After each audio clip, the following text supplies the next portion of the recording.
Good morning students. मैं दीपक जाखड़, व्याख्याता भूगोल, Shastri senior secondary school Fatehpur Shekhawati के डिजिटल प्लेटफॉर्म पर आपका हार्दिक स्वागत करता हूं।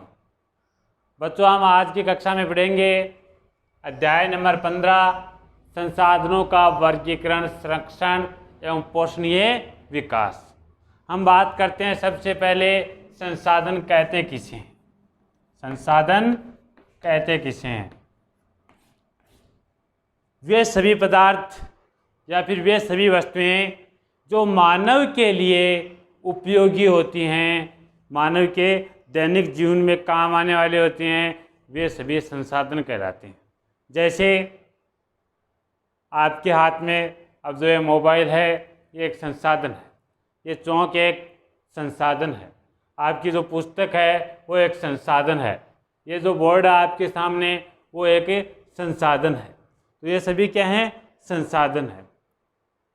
संसाधन की दृष्टि से भारत एक आत्मनिर्भर देश है। उसके बाद हम बात करें तो एक जिम्मरमैन नाम के भूगोलवेत्ता हैं जिन्होंने संसाधन की परिभाषा दी है। किसने? जिम्मरमैन। जिम्मरमैन क्या कहते हैं कि संसाधन का अर्थ है उद्देश्य प्राप्त करना। जिम्मरमैन के अनुसार संसाधन का अर्थ क्या है? उद्देश्य प्राप्त करना। ये उद्देश्य व्यक्ति की आवश्यकताओं तथा सामाजिक लक्ष्यों की प्राप्ति करना होता है। जिम्मरमैन के अनुसार संसाधन का अर्थ है उद्देश्य प्राप्त करना। ये उद्देश्य व्यक्ति की आवश्यकताओं तथा सामाजिक लक्ष्यों की पूर्ति करना है। उसके बाद हम बात करते हैं कि वे कौन सी दशाएं आवश्यक हैं जिनके बगैर किसी वस्तु को संसाधन नहीं कहा जा सकता। कुछ दशाएं ऐसी होती हैं जिनके बगैर हम किसी वस्तु को संसाधन नहीं कह सकते, और वो दशाएं हैं। पहली बात तो वह वस्तु क्या होनी चाहिए? उपयोगी होनी चाहिए। क्या है? मानव के लिए उपयोगी होनी चाहिए। किसी वस्तु को निर्माण के बाद क्या होनी चाहिए? वो मूल्यवान होनी चाहिए। क्या होनी चाहिए? मूल्यवान। अगर मूल्यवान नहीं होगी तो वह संसाधन की श्रेणी में नहीं आएगी। वह निश्चित उद्देश्यों की प्राप्ति करने वाली होनी चाहिए। क्या है? वह वस्तु निश्चित उद्देश्यों की प्राप्ति करने वाली होनी चाहिए, तब उसे क्या कहा जाता है? संसाधन कहा जाता है। उसके बाद हम बात करते हैं संसाधनों के वर्गीकरण की। संसाधनों के वर्गीकरण की। तो संसाधनों का वर्गीकरण कितने भागों में किया गया है बच्चों? संसाधनों का वर्गीकरण है वो 4 भागों में किया गया है। पहला है उत्पत्ति के आधार पर। उत्पत्ति के आधार पर। दूसरा है उद्देश्य के आधार पर। उद्देश्य के आधार पर। नंबर 3 है उपयोग की सततता। उपयोग की सततता के आधार पर। नंबर 4 है स्वामित्व के आधार पर। स्वामित्व के आधार पर। सबसे पहले हम बात करते हैं उत्पत्ति के आधार पर। उत्पत्ति के आधार पर संसाधनों को 2 भागों में बांटा गया है, और वो 2 भाग कौन कौन से हैं? एक है जैविक संसाधन। कौन सा? जैविक संसाधन। और दूसरा है अजैविक संसाधन। कौन सा है? अजैविक संसाधन। जैविक संसाधन कौन से होते हैं बच्चों? वे सभी संसाधन जो किससे? जैविक घटकों से संबंधित होते हैं। यानी जो संसाधन जीवित, जैसे मानव है, जैविक के अंतर्गत कौन से आते हैं? जैसे आपका मानव है, पशु है, चारागाह है, वनस्पति, ये सभी किसके अंतर्गत आते हैं? यानी सजीव प्राणी हैं वो सभी किसके अंतर्गत आते हैं? जैविक संसाधनों के अंतर्गत आते हैं।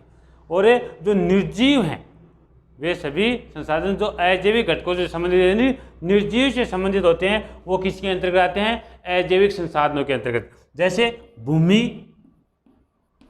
वन, जल, पवन, ये सभी क्या हैं? अजैविक संसाधन। जैविक संसाधन हैं ये प्रजनन क्षमता के कारण, जैविक संसाधन प्रजनन क्षमता व वंशवृद्धि के कारण नव्यकरणीय होते हैं। क्या होते हैं? नव्यकरणीय होते हैं, या फिर इसे हम कह सकते हैं असमाप्य होते हैं। असमाप्य होते हैं क्योंकि वंशवृद्धि और प्रजनन क्षमता के कारण ये कभी समाप्त नहीं होते। जबकि अजैविक संसाधन है ये क्या होते हैं? वंशवृद्धि न होने के कारण, प्रजनन क्षमता के अभाव के कारण क्या होते हैं? समाप्य होते हैं। दूसरी बात हम बात करें, जैविक संसाधन को भी दो भागों में बांटा गया है। एक चल जैविक संसाधन, एक कौन सा? चल जैविक संसाधन। तो दूसरा है, एक नंबर चल जैविक संसाधन, दूसरा अचल जैविक संसाधन। कौन सा? अचल जैविक संसाधन। अचल जैविक संसाधन और चल जैविक संसाधन में क्या अंतर है? चल जैविक संसाधन के अंतर्गत कौन से संसाधन? जैसे मानव, पशु, चारागाह, वनस्पति, मानव पशु किसके अंतर्गत आते हैं? चल जैविक संसाधन के अंतर्गत आते हैं। लेकिन जो वनस्पति है वो किसके अंतर्गत आती है? आपकी अचल जैविक संसाधन के अंतर्गत आती है। किसके अंतर्गत? ये किसके अंतर्गत? अचल, और ये चल जैविक संसाधन के अंतर्गत आता है। उसके बाद हम बात करते हैं उद्देश्य के आधार पर, उद्देश्य के आधार पर संसाधनों का वर्गीकरण। और उद्देश्य के आधार पर संसाधनों को कितने भागों में बांटा गया है? दो भागों में बांटा गया है। नंबर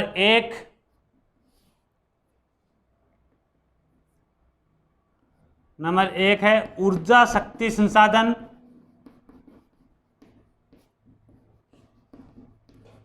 नंबर 2 गैर ऊर्जा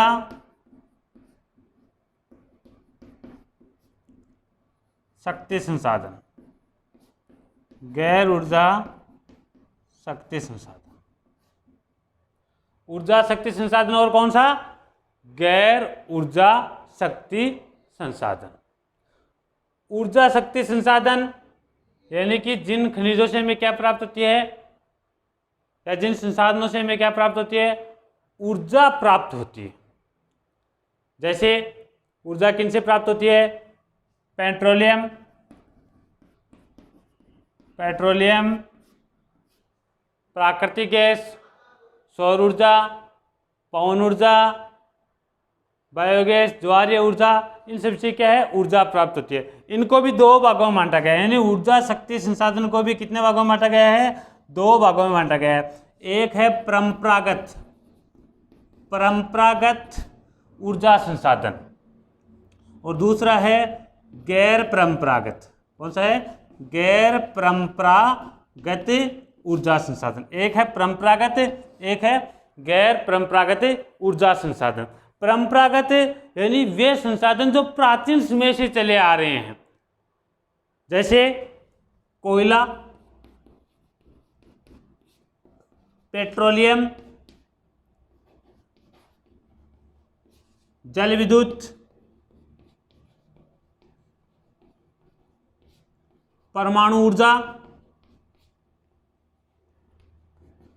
ये प्राचीन समय से चले आ रहे हैं बच्चों। तो इसे क्या कहते हैं? परंपरागत ऊर्जा शक्ति संसाधन। जो संसाधन या जिन संसाधनों का विकास पिछले कुछ समय पहले ही हुआ है उसे क्या कहते हैं? गैर परंपरागत। जैसे आपका सौर ऊर्जा है, सौर ऊर्जा, पवन ऊर्जा, बायोगैस, बायोगैस, ज्वारीय ऊर्जा, ये सभी क्या हैं, गैर परंपरागत ऊर्जा के स्रोत हैं। उसके बाद हम बात करते हैं गैर ऊर्जा शक्ति संसाधनों की, यानी वे संसाधन जिनसे ऊर्जा की प्राप्ति नहीं होती है, जैसे सोना, चांदी, जिनसे ऊर्जा की प्राप्ति नहीं होती है और वो कच्चे माल के रूप में वह निर्माण उद्योगों में काम में आते हैं, जैसे सोना, चांदी, टंगस्टन,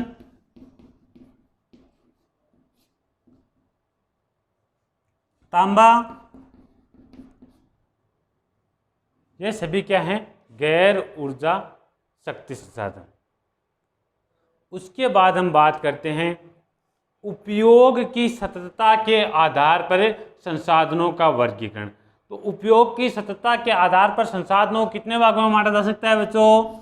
2 भागों में। कितने? 2 भागों में। 2 भाग कौन कौन से हैं? एक है नव्यकरणीय। कौन सा? नव्यकरणीय। दूसरा अनव्यकरणीय। कौन सा? अनव्यकरणीय। नव्यकरणीय यानी जिन संसाधनों को एक बार काम में लेने के बाद उनका पुनर्स्थापन किया जा सकता है। एक बार काम में लेने के बाद जिनका पुनर्स्थापन किया जा सकता है वह क्या होते हैं? नव्यकरणीय संसाधन होते हैं। और जिनको एक बार काम में लेने के बाद पुनर्स्थापन नहीं किया जा सकता वो क्या होते हैं? अनव्यकरणीय होते हैं। तो नव्यकरणीयों के अंतर्गत कौन से संसाधन आते हैं? जैसे मानव है, जल है, ये किसके अंतर्गत आते हैं? नव्यकरणीय संसाधनों के अंतर्गत आते हैं। लेकिन अनव्यकरणीय संसाधन है, इसके अंतर्गत आपके आते हैं सौर ऊर्जा, पवन ऊर्जा या फिर कोयला, पेट्रोलियम, जिनको एक बार काम में लेने के बाद पुनः काम में नहीं लिया जा सकता। और ये क्या है? समाप्य संसाधन है। तो ये था अपना नव्यकरणीय व अनव्यकरणीय संसाधन। उसके बाद हम बात करते हैं स्वामित्व के आधार पर संसाधनों का वर्गीकरण। स्वामित्व के आधार पर हम संसाधनों को बांट देते हैं कितने भागों में? 3 भागों में। कितने? 3 भागों में। नंबर 1 व्यक्तिगत। नंबर 1 पर लेते हैं व्यक्तिगत। नंबर 2 राष्ट्रीय। नंबर 3 अंतर्राष्ट्रीय। अंतर्राष्ट्रीय। व्यक्तिगत संसाधन, राष्ट्रीय संसाधन और अंतर्राष्ट्रीय संसाधन। व्यक्तिगत संसाधन कौन से होते हैं? जिसमें किसी एक व्यक्ति का अधिकार, एक व्यक्ति या फिर संस्था, किसी एक व्यक्ति या किसी एक संस्था या किसी एक परिवार का अधिकार होता है, वे संसाधन क्या कहलाते हैं? व्यक्तिगत संसाधन कहलाते हैं। जैसे भूमि है, एक व्यक्ति की होती है। जैसे मकान है, नकदी है, पैसे हैं नगद। किसी के आपके पास 5,000 रुपये हैं तो उस पर पूरे राष्ट्र का अधिकार थोड़ी, उस पर किसका अधिकार है? आपका अधिकार है। तो वो किसके अंतर्गत आते हैं? व्यक्तिगत संसाधनों के अंतर्गत आते हैं। उसके बाद हम बात करें राष्ट्रीय संसाधनों की, तो वे संसाधन जिन पर राष्ट्र का अधिकार हो, वे संसाधन जिन पर संपूर्ण राष्ट्र का अधिकार हो, वो क्या कहलाते हैं? राष्ट्रीय संसाधन कहलाते हैं।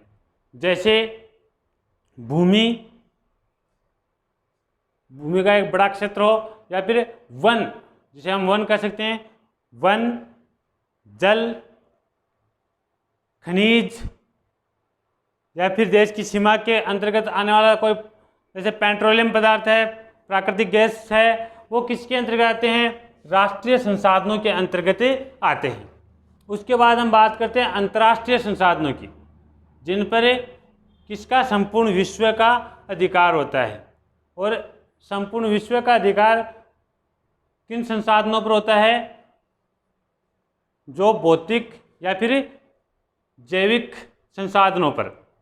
जैसे हम उदाहरण के तौर पर देखें तो जैसे समुद्रीय भागों में पाए जाने वाले जो संसाधन हैं वो किसके अंतर्गत आते हैं? अंतर्राष्ट्रीय संसाधनों के। संपूर्ण संसाधन समुद्र में नहीं, समुद्रों के भी, जैसे हमारा देश भारत है तो भारत के नीचे की तरफ जो समुद्र का क्षेत्र लगता है उसमें कुछ सीमा तक ये तय किया गया है कि इस सीमा तक जो संसाधन है वो किसके अंतर्गत होंगे? भारत के अंतर्गत होंगे। उस पर अधिकार किसका होगा? भारत का अधिकार होगा। वो राष्ट्रीय संसाधनों के अंतर्गत आएंगे। जैसे मुंबई से, महाराष्ट्र से आगे समुद्र में अरब सागर की ओर 176 किलोमीटर दूर मुंबई हाई है, जो एक पेट्रोलियम उत्पादक क्षेत्र है, जो किसके अंतर्गत है? भारत के अंतर्गत है। लेकिन उससे आगे अगर कोई क्षेत्र आए तो वो किसके अंतर्गत आएगा? अंतर्राष्ट्रीय संसाधनों के अंतर्गत आएगा। तो ये था बच्चों अपना संसाधनों का वर्गीकरण। कितने भागों में बांटा? 4 भागों में। कौन कौन से? उत्पत्ति के आधार पर, उद्देश्य के आधार पर, उपयोग की सततता के आधार पर, स्वामित्व के आधार पर। उत्पत्ति के आधार पर कौन कौन से? जैविक, अजैविक। जैविक संसाधन को भी 2 भागों में बांटा, चल जैविक संसाधन, अचल जैविक संसाधन। उद्देश्य के आधार पर ऊर्जा शक्ति संसाधन, गैर ऊर्जा शक्ति संसाधन। उपयोग की सततता के आधार पर नवीकरणीय, अनवीकरणीय। स्वामित्व के आधार पर व्यक्तिगत, राष्ट्रीय और अंतर्राष्ट्रीय संसाधन। तो ये आज की हमारी कक्षा में इतना ही अध्ययन करेंगे। संसाधनों के संरक्षण के बारे में हम नेक्स्ट कक्षा में अध्ययन करेंगे। धन्यवाद।